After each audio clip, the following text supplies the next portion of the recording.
Be ready. 5 seconds.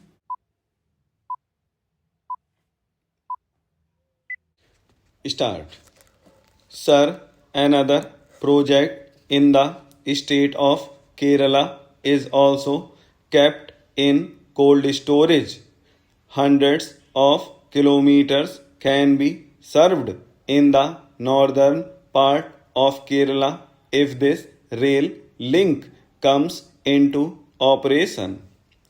Then the Great Konkan Railway project will again help the overall development of that region on the one hand and the proper utilization and development of Mangalore port on the other if this rail link comes into operation.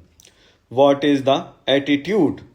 I do not want to speak about the rail link.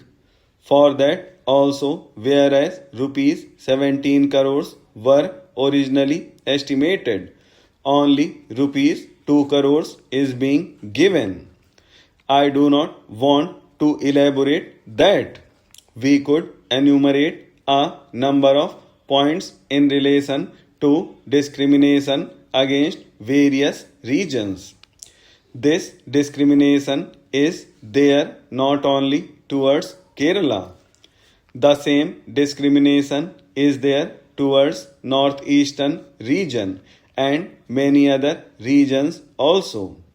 It is here that the important point comes that unless you have a very balanced and open approach towards the development projects that are to be established in areas of railways and its expansion, this will pave way to dissatisfaction among various sections of people. The need for a coach factory to be set up at Palghat was explained everywhere. It was announced that a coach factory is going to be set up in Kerala at Palghat. Even the place was located. This can be characterized as a slip between the lip and the cup.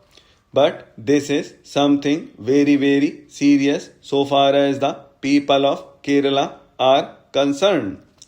At the last moment, this was taken away, and the most funny thing is being set up there is that instead of that, a sleeper factory is being set up.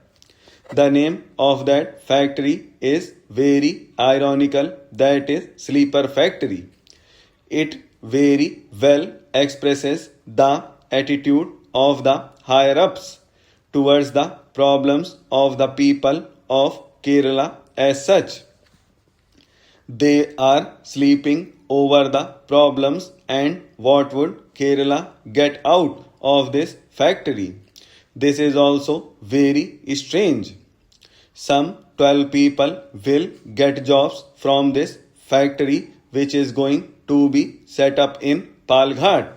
This is the reply given by the minister, and nothing has been decided whether this will be in public sector, private sector or joint sector. When this is going to provide job for 12 people, in which sector it is going to be set up, and all that is ridiculous for our Indian government. Unfortunately, this is the attitude of the government towards the problems of people living in different parts of the country. My very earnest request to the minister is that he should see that this negative attitude is changed.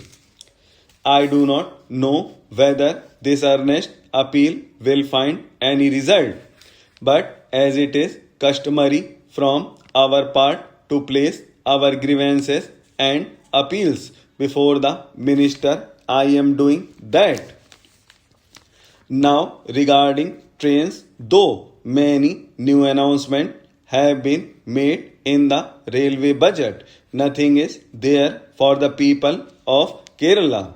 The only thing, instead of the Mumbai-Mangalore train running 2 days week, this has been raised to 3 days a week. This is all that has been given to Kerala. If this is one side, on the other side something is taken away. Not only no meaningful project is given, but whatever we have now is taken away. The Mangala Express has got some emotional attachment also, because this was started at that time in connection with the 25th anniversary of India's independence. It was Jayanti Janta, Mangala Express and all that. Now this has been stopped. The justification given for that is the frequency of Kerala Express has been increased. But if you calculate, it will be found that it is reduced. We had the Mangala Express 5 days a week, Kerala Express 2 days a week, and Himsagar Express once a week. We had 8 trains per week. Hence, this is reduced to 7 trains per week. This is the net result. Representatives from political parties met the Minister of Railways in the presence of our Honorable Minister. We requested that this decision should be reviewed. Now the Minister is coming out with a very good proposal. Instead of resuming the Mangala Express, the Kerala Express is going to be renamed as Kerala Mangala Express. This is the kind of solutions which the Minister and his ministry are finding out. I do not want to speak anything more about this. Many other trains have been stopped also. I do not want to give the details of them. The stoppage of these trains is causing a lot of problems for the people of Kerala. I request that at the earliest these trains may be resumed. Sir, I would like to mention some problems of the Railway Protection Force. They have been strictly under the Railway Department. Now a change has been brought in. They have been declared as army personnel. As part of the armed forces personnel, they do not have a democratic right to have organization like that, which you very well understand.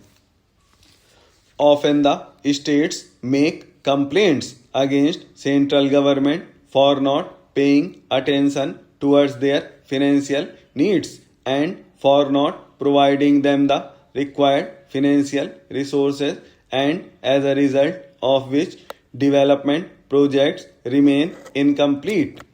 Basically, it is the governments of states which are responsible for making developments in their states, and in order to fulfill this obligation, they need money. States have been presenting their case before Finance Commission, and the financial resources are distributed accordingly, and this thing is clearly mentioned in the constitution also. But we see that whenever some state governments become unable to generate required financial resources to fulfill the requirements of development works and also to function according to the aspirations of people of that particular state, then such state governments blame the center for not providing them required funds. I would like to submit to the Honorable Minister for Home Affairs that the present Finance Commission shall devise a formula as to how the states could be provided their maximum share in the financial resources. A serious thought is required to be given to it, and the formula so evolved may undergo minor changes, but major changes in it create imbalance, and generally some people try to shrink their responsibility on this pretext.